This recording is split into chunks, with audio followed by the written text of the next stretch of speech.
As of June 2021, at the time of me recording this video, it'll probably be July. Well, that's awkward because I'm recording this in November. Many of the new video game systems or components are still incredibly difficult to find for the average consumer. And this is somehow still the case. I've said it before, but if the shortages were going to be this bad, they should have just delayed everything.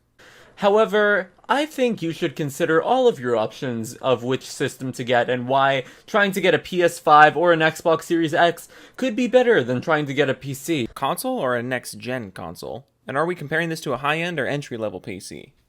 We're speaking a little too broadly here. So I'll explain right here. While next-gen video game systems and graphics cards are equally extremely hard to find, although I feel like graphics cards are more difficult to find That literally doesn't make sense. They're either equal or they're not. than Xboxes or PS5s, although Xbox Series X and Series S are the easiest to find. Well, now I just don't know what you mean now, do I? But that's off topic. No it's not.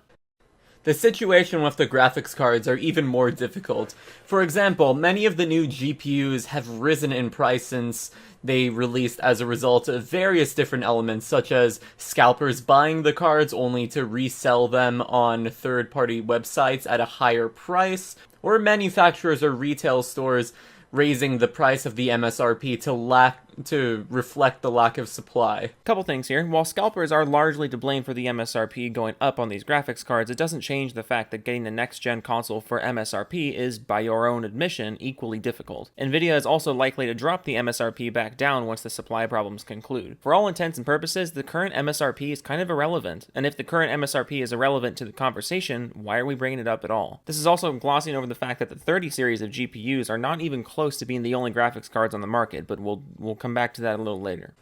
However, despite the lack of supply of next-gen consoles, they haven't risen in price, Because shortages don't exist on console, I guess.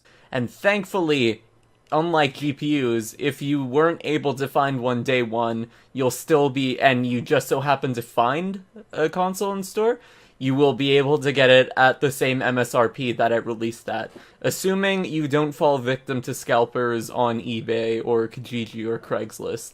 Please don't. This is such an odd argument. Assuming you don't have to go through this very common process, consoles are cheaper. Okay, so what about everyone else? Also, it's worth bringing up that the RTX 3060 has an MSRP of only $329. The 3060 Ti is only $399.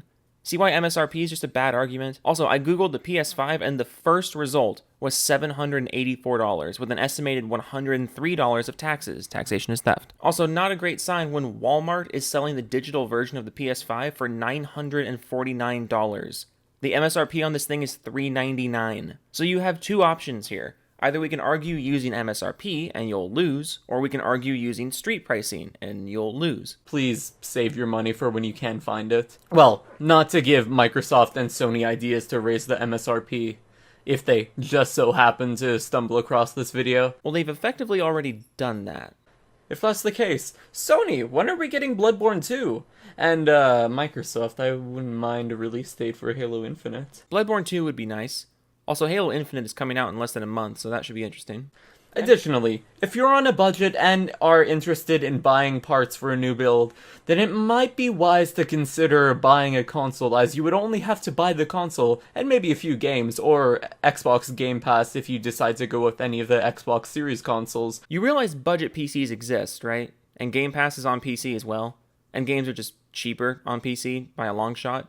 Also, if you decide to buy one of the digital versions of the consoles because you're on a budget, you're going to be stuck with Sony and Microsoft's personal digital stores where prices rarely get dropped because, why would they drop digital game prices for year-old games when a giant chunk of their audience is forced to buy them at that price regardless? Just some more points as to why the budget argument really isn't a winning one here. Rather than trying to seek out all of the individual parts and wait until you can get your hands on a GPU, and possibly risk having to pay somewhere over $200 over the MSRP. You realize there's more graphics cards on the market than just the 30 series, right? I told you we'd come back to this.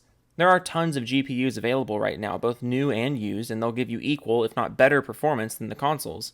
Expand your horizons a bit. A lot of people still think the most recent PC hardware is the only viable PC hardware, and that couldn't be further from the truth. Although, if you are upgrading your current build, that is able to go well with your new GPU, then I would consider going with a GPU that you can get your hands on at a reasonable price. Did you just say a build that goes well with your current GPU? Because I've never heard of a PC not going with a GPU. GPUs are pretty universally compatible with everything else, and yes, some CPUs and GPUs go better together than others, but unless you're an enthusiast, most people aren't going to look into that sort of thing. Unless you were deciding to switch to console, or there's some aspects of the new consoles that you desire, and you're fine with your PC's current performance. Like what? What do the consoles have that the PC doesn't? You still haven't mentioned anything. So, overall, with these considerations in mind, if you're looking to purchase a new gaming system, it may be easier and more cost-effective for you to just get a PlayStation 5 or an Xbox Series X for the time being. So basically, your argument here is you should buy a console instead of a PC because the console has a lower MSRP than a PC, even though that's not technically true. And even though you can't get either one at MSRP, you should still get a console because something Game Pass. And if you're in the market for a new gaming machine, you should get a console for the quote time being instead of saving money for something longer term like a PC. Am I really about to break this down? I feel like everything I would say here should just be self-evident. And we're still yet to talk about anything that really separates the two platforms other than the price tag and the names. Your video has less than a minute left and you haven't mentioned anything about hardware reliability, hardware compatibility, game pricing, subscriptions, functionality outside of gaming, future-proofing, upgradability, game selection, or basically anything else that would impact somebody's buying decision. You've spent 3 minutes talking about MSRP, that's it. And we've established that MSRP is irrelevant in this debate because of how broken the market is right now. Again, either we can argue with MSRP and you'll lose, or we can argue with everything else and you'll still lose. However, I am by no means saying that PC gaming is bad and you should abandon the notion of even getting a gaming PC. I mean, you haven't said it's bad, but you've definitely implied people shouldn't get into it. You've misrepresented the market, consciously or not, and the result of that is, yes, portraying the PC as something you shouldn't get into as a new buyer. Which is where I come in. That's kind of what I do here. If you decide to get a console right now, but still want to get a PC later down the line, when it's cheaper and more obtainable, then by all means go for it. So wait for the PC to get cheaper and more obtainable, but don't do that for the console, which is not an option. Got it. The more the merrier is what I say, and what your electricity bills will say too. Haha.